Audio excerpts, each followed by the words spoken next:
بسم اللہ الرحمن الرحیم۔ السلام علیکم دوستو، میں ہوں حمزہ خان اور آپ دیکھ رہے ہیں ایچ کے ٹی وی۔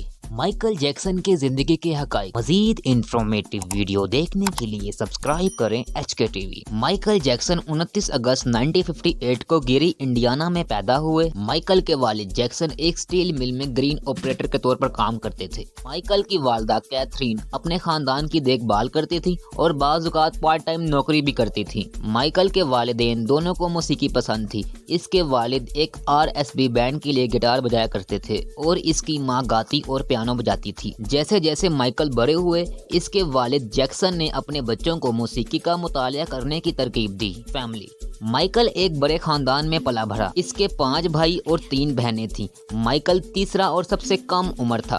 جیکسن، مائیکل کے والد، کافی غریب تھے اور ایک چھوٹے سے گھر میں رہتے تھے جس میں 11 لوگوں کے لیے صرف 2 ہی بیڈ روم تھا۔ مائیکل کے والد ایک سخت آدمی تھے۔ یہ اپنے بچوں کو بہت سے دوست رکھنے کی اجازت نہیں دیتے اور اگر وہ نافرمانی کرتے تو وہ اپنے بچوں کو سخت سزا دیتے تھے۔ نوجوان گلوکار، 3 بڑے بھائی جیکسن، جیکی ٹیٹو اور جرمن نے جیکسن برادران کے نام سے ایک بینڈ تشکیل کیا۔ مائیکل اور اس کے بھائی مارلن نے 1964 میں بینڈ میں شمولیت اختیار کی تو جلد ہی مائیکل کے خاندان کو احساس ہوا کہ مائیکل ایک ہونہار گلوکار اور رقاص ہے۔ صرف 8 سال کی عمر میں ہی مائیکل نے اپنے بڑے بھائی جرمین کے ساتھ مل کر مرکزی آوازیں گانا شروع کی۔ انہوں نے مزید نمبر 1 سنگر جیسے The Love You Save، ABC، I'll Be There جیسے گانے ریلیز کیے۔ پھر مرکزی گلوکار کے طور پر مائیکل بہت مشہور ہو گئے۔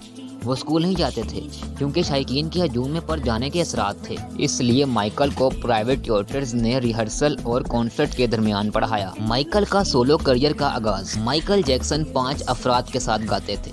مائیکل کے پاس متعدد سولو البمز تھی۔ پہلے تو اس کا سولو کیریئر شروع نہیں ہوا جبکہ اس کے پاس چند ہٹ گانے تھے جن میں بین got to be the year شامل ہیں۔ تاہم 1978 میں مائیکل نے فلم دی وز کے سیٹ پر کام کرتے ہوئے میوزک پروڈیوسر کونینسی جونز کے ساتھ ملے۔ پھر مائیکل نے فیملی بینڈ سے علیحدگی اختیار کی اور اپنے پہلے بڑے البم پر کام کیا۔ 1979 میں مائیکل نے البم آف دی وال ریلیز کیا۔ یہ ایک زبردست ہٹ البم تھا اور اس میں 4 ٹاپ 3 گانے بھی تھے جن میں number 1 singles, rock with you, don't stop اور ٹل یو گیٹ انف شامل تھے۔ مائیکل اب موسیقی کے سب سے بڑے ستاروں میں سے ایک بن گیا تھا۔ کیریئر، اگرچہ مائیکل کا کیریئر سنسنی خیز البم کے ساتھ عروج پر تھا، اس نے کئی اور کامیاب البمز جاری کیے جن میں بیڈ 1987، خطرناک 1991، تاریخ، ماضی، حال اور مستقبل، کتاب 1985 اور ناقابل تحسیر 2001 شامل تھے۔ مائیکل جیکسن کی نجی زندگی، مائیکل جیکسن نے ایک دلچسپ اگرچہ کسی حد تک عجیب نجی زندگی گزاری۔ وہ ایک بڑے کمپلیکس میں رہتے تھے جس کا نام اس نے نیور لینڈ رینچ رکھا۔ مائیکل نے 2 شادیاں کی۔ اس کی پہلی شادی مشہور راک گلوکار ایلوس پریسلے کی بیٹی لنزا میری پریسلے سے ہوئی اور اس کی دوسری شادی ڈبی نامی نرسنگ اسسٹنٹ سے ہوئی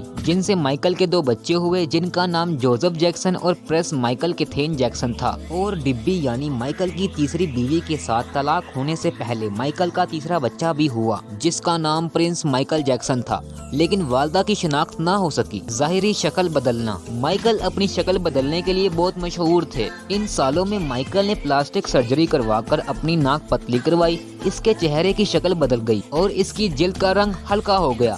قطع نظر، جیسے جیسے سال گزرتے گئے وہ کافی مختلف نظر آنے لگا۔ مائیکل جیکسن کے بارے میں دلچسپ حقائق۔ نمبر 1، مائیکل 2009 کے لیے ریاست متحدہ امریکہ میں سب سے زیادہ فروخت ہونے والے فنکار تھے۔ نمبر 2، مائیکل کے مرنے کے 12 مہینوں بعد دنیا بھر میں تقریباً 35 ملین البمز فروخت ہوئی۔ نمبر 3، مائیکل کے پاس 2 پالتو کتے تھے جن کا نام لولا اور لوئس تھا۔ نمبر 4، ان کا البم تھرلر 35 ہفتوں تک بل بورڈ چارٹ پر پہلے نمبر پر رہا۔ نمبر 5، اس نے 1985 میں بیٹلز کیٹل کے حقوق $47 ملین میں خریدے۔ نمبر 6، مائیکل کے ڈاکٹر نے کہا اس کی جلد کا رنگ بدل گیا ہے کیونکہ اس کو ویٹیلگو نامی بیماری ہے۔ نمبر 7، پیپسی کے کمرشل کی شوٹنگ کے دوران اس کے بالوں میں آگ لگنے سے وہ جلس گئے تھے اور آخر میں مائیکل کی موت کی وجہ، مائیکل 25 جون 2009 کو دل کا دورہ پڑنے سے انتقال کر گئے تھے۔ مائیکل کی عمر اس وقت 50 سال تھی۔ دل کا دورہ ممکنہ طور پر ان کی ادویات کی وجہ سے ہوا جو وہ اسے سونے کی مدد کے لیے لیا کرتے تھے۔ میں امید کرتا ہوں ہماری ویڈیو آپ کو پسند آئی ہوگی۔ سبسکرائب کر دینا، آپ کو افسوس نہیں ہوگا۔ اللہ حافظ۔